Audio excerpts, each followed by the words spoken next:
Чужбина? Не. Това е разкарен.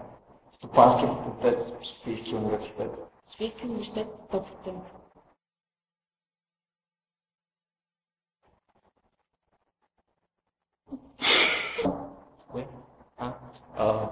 Академичното образование е на много високо ниво, а повечето студенти са доволни. Виж ли това?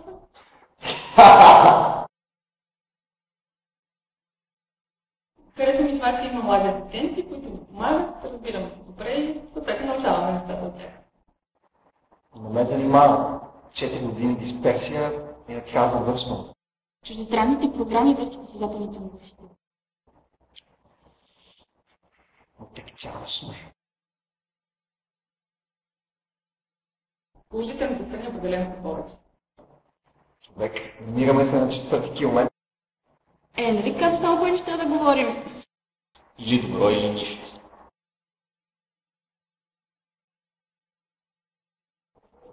Къде да знам? Ти кажи, като си толкова отворен. Информация може да се намери на сайта на факултета, както и тук по място, в отдел студенти при Дън Ботева.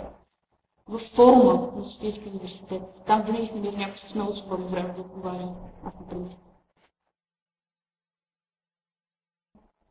Да бъдат амбициозни и да са нахъсани, да искат да влязат в този факултет. И съответно да се надяваме, че как ще излязат. Смятам, че ако наистина искаш да научиш нещо, трябва да отидеш там, където не е лесно. Следвайте мечтите.